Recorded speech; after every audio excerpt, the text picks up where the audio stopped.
انہوں نے کہا کہ یہ اسپیشل سروسز یونٹ جو پولیس کا محکمہ، ایک خاص محکمہ ہے کینیا کی پولیس کا، وہ اب تک 600 بندے مار چکا ہے. 600 پیپل کلڈ بائی. اب دیکھو یہ ایک ایسی چیز تھی کہ اس نے ایک کیا، ڈاکٹر ولیم نے ایک کام کیا. اس نے کہا یار یہ میرے لیے ایک بہت بڑا امتحان ہوگا، میں الیکٹ ہو کے آیا، لوگوں نے میرے پہ اعتبار کیا، بھروسہ کیا. اس نے کہا ارشد شریف کا میں کر نہیں سکا تو اسپیشل سروسز یونٹ کو اڑا دو. اس نے اڑا دی. انہوں نے کہا بند کر دو. اب یہ بہت بڑا فیصلہ ہوتا ہے جناب، آپ پولیس کا ایک اتنا بڑا محکمہ، بالکل، اور وہ محکمہ کتنا تگڑا ہوگا کہ جس کے اوپر الزام ہے کہ وہ ایک خاص طریقے سے، وہ ایسے نہیں راہ چلتے ہوئے نہیں مارتے، وہ خاص طریقے سے مارتے. ایکسٹرا جوڈیشل کلنگ جو ہوتی ہے نا، وہ خاص طریقے سے ہوتا ہے. جیسے جعلی پولیس مقابلے نہیں ہوتے، یہ پولیس اس کو پورا ڈیزائن کرتی ہے. ایسے نہیں کرتی کہ منہ اٹھا کے جیسے آپ کو پکڑا کر دیا، وہ پورا ڈیزائن کرتی ہے. بھاگ رہا تھا، آگے یہ تھا، پیچھے ہم تھے، اتنی رینج تھی، اس کی طرف سے اتنی گولیاں آئیں، پھر ہم نے جوابی کارروائی کی تو یہ مارے گئے. ایسے انہوں نے کیا ہوا تھا. دوسرا کام وہ یہ کرتے تھے کہ جو کرمنلز تھے نا، ہارڈ کور کرمنلز کینیا کے، وہ ان سے مدد لیتے تھے کہ اس بندے کو اگر تم لوگ مار دو تو ہم فلانے ٹاپک پہ، فلانے ایشو پہ تم لوگوں کو یہ کنسیشن دے دیں گے. پھر وہ ہارڈ کور کرمنل سے کام کرواتے تھے. اور جہاں کہیں ان کو محسوس ہوتا تھا نا کہ اپنا اسلحہ بھی دینا ہے، ان کا اسلحہ استعمال نہیں ہونا، ہمارا اسلحہ استعمال ہونا، اپنا اسلحہ دے دیتے تھے، اپنے ہتھیار دے دیتے تھے.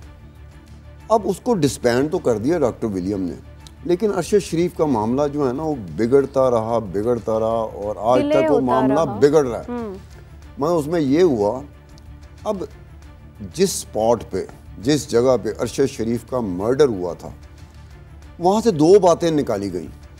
ایک تو یہ بات تھی کہ جی وہ مسنگ وہیکل تھی، ایک ایسی وہیکل جو کوئی چوری ہو گئی تھی، اس کی رپورٹ ہوئی تھی، پولیس اس کو تلاش کر رہی تھی. اب وہ وہیکل جو تھی وہ مرسڈیز بینز تھی، جس میں ارشد شریف بیٹھا ہوا تھا. لینڈ کروزر تھی. اب لینڈ کروزر اور مرسڈیز میں زمین آسمان کا فرق ہوتا ہے. دوسری بات جو کینیا کی پولیس نے گھڑی، وہ یہ گھڑی کہ جی پہلا فائر جو تھا نا، وہ لینڈ کروزر جس میں ارشد شریف بیٹھا ہوا تھا وہاں سے آیا تھا، جس کی جوابی طور پہ ہم نے فائر کیا تو ارشد شریف مارا گیا.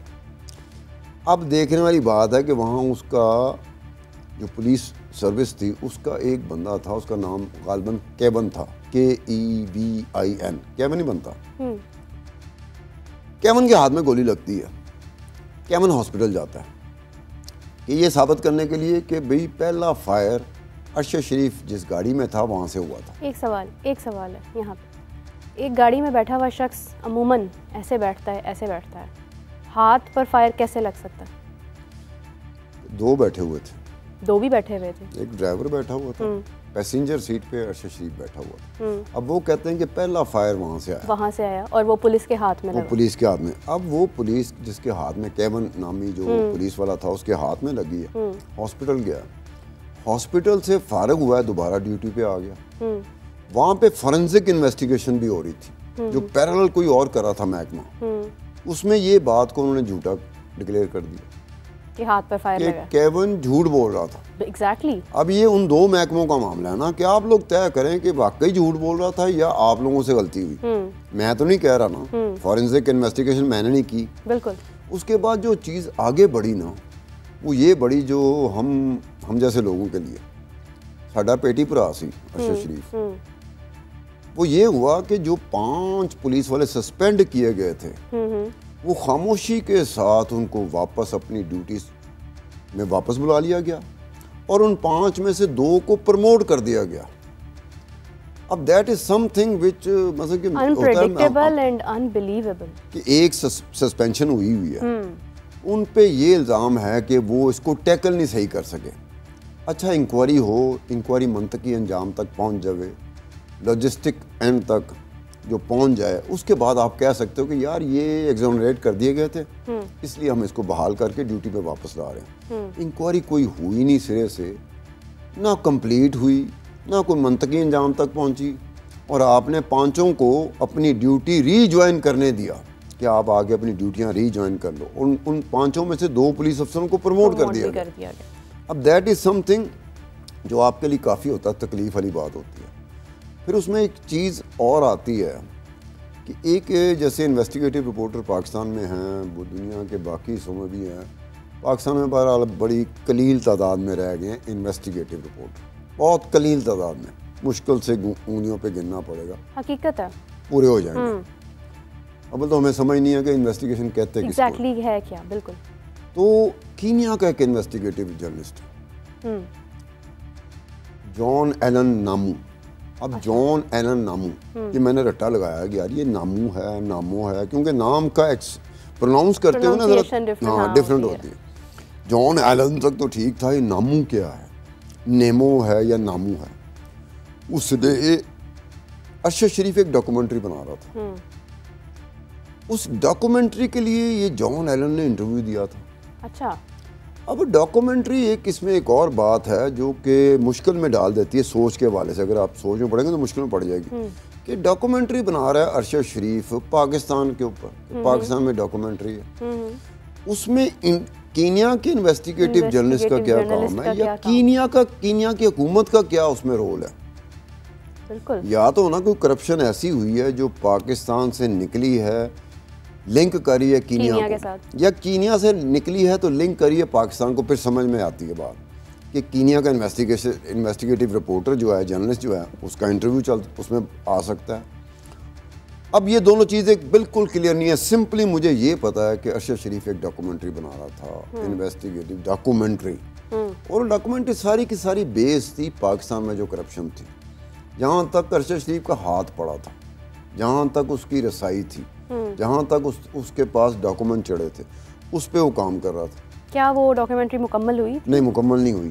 اس کے یہ ہوا، اب یہ مجھے نہیں پتا کہ ان دنوں میں مجھ سے رابطے میں باہر تھا ارشد شریف، اگر میرے ساتھ رابطے میں ہوتا میں ضرور پوچھتا۔ میں نے اس کی ایک چیز دیکھی جو کہیں موبائل میں میرے بھی آ گئی، موبائل میں تو آپ کے نہیں آتی ہے، آپ تو گہرائیوں تک جا کے بھیجی جاتی ہے نا۔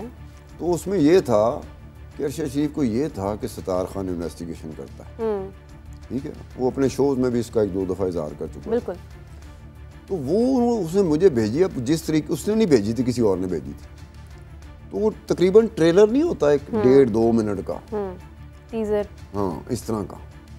تو میں اس پہ ہوا، میں کہا ارشد شریف تو ملک میں نہیں ہے، تو کیا یہ بنا رہا ہے؟ میں کہا پھر ارشد شریف کو میں فون کرتا تھا، جس فون پہ میں کرتا تھا نا وہ فون مجھے بند ملتا تھا۔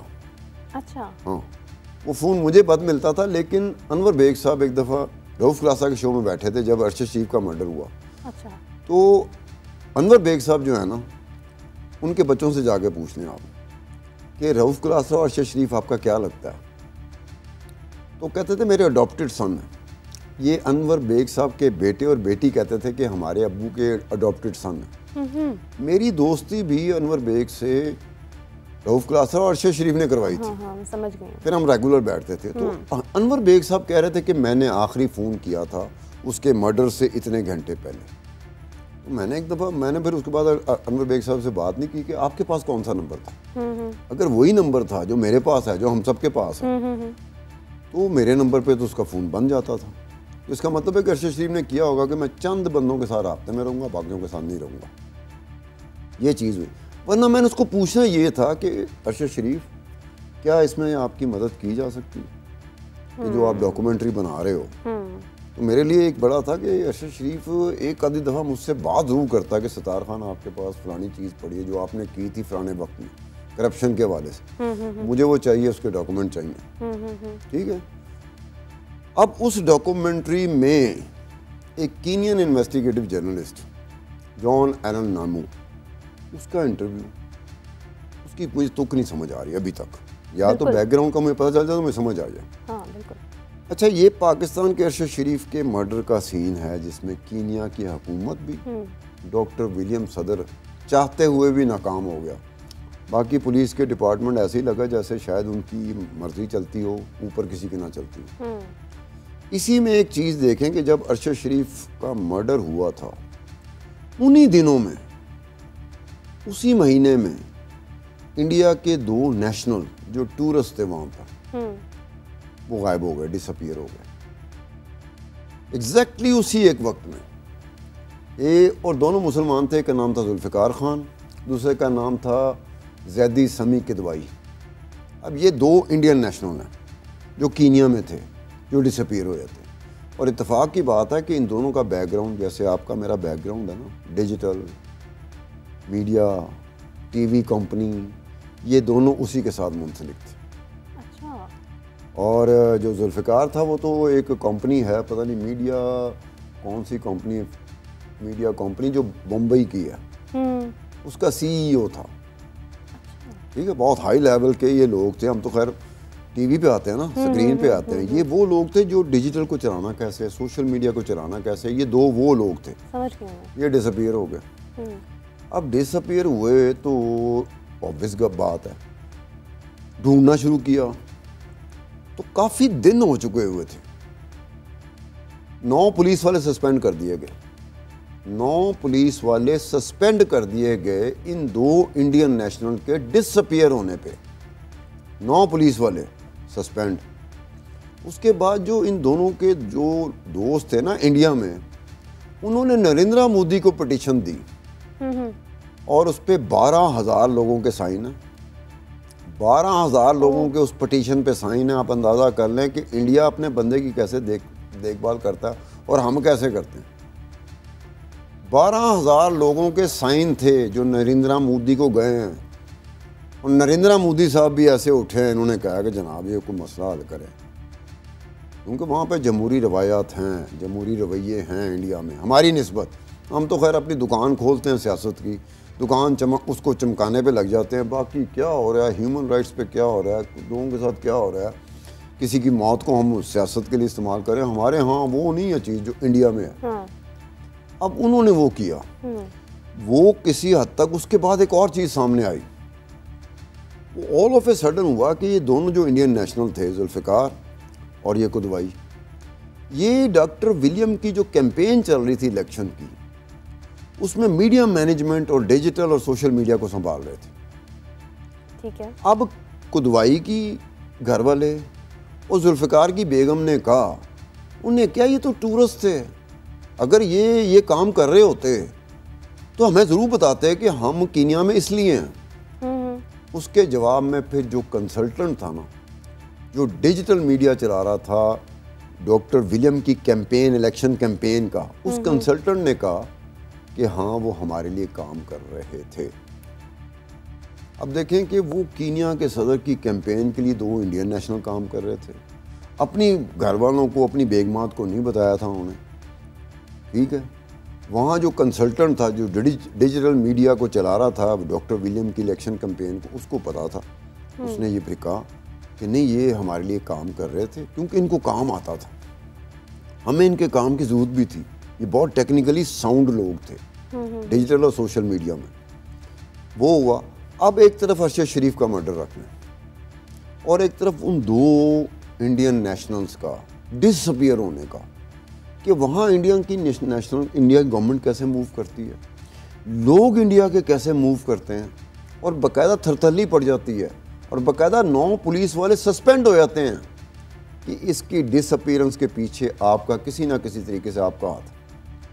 اب ارشد شریف کا کیس دیکھ لیں. ارشد شریف کا کوئی کیس کینیا میں ہوتا ہے اور اسی وقت ہوتا ہے جب یہ 2 انڈین ڈس اپیئر ہوتے ہیں.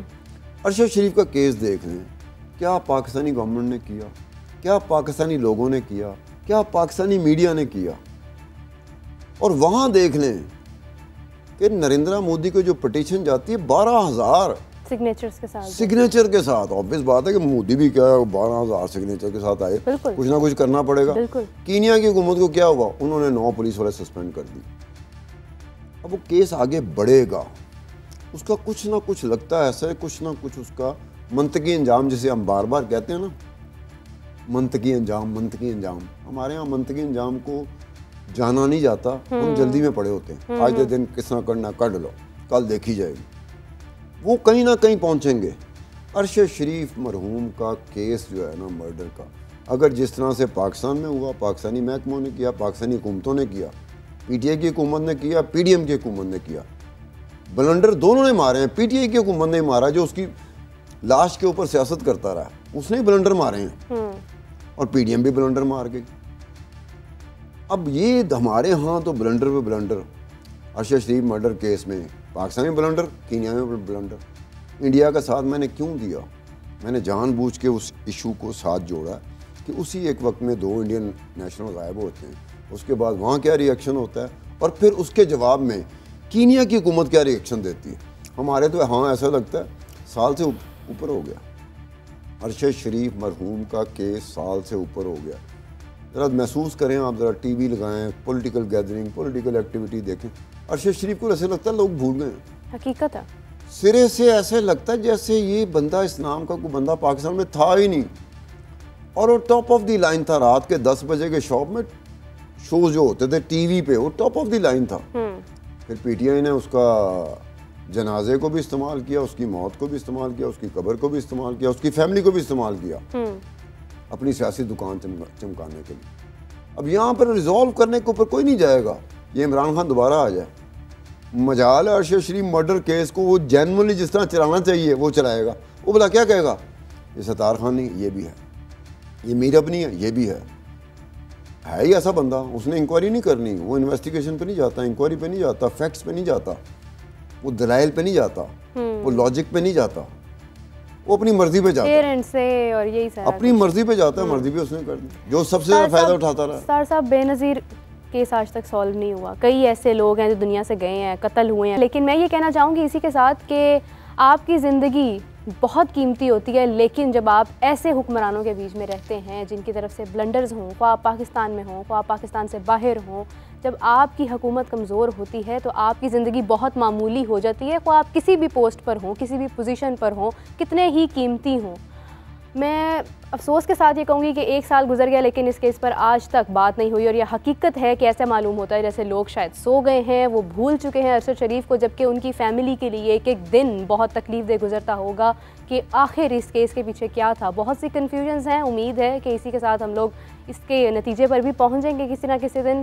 مجھے اور ستار صاحب کو اجازت دیجیے, آپ سے ملیں گے پھر اگلی ایپیسوڈ میں. تب تک کے لیے خدا حافظ.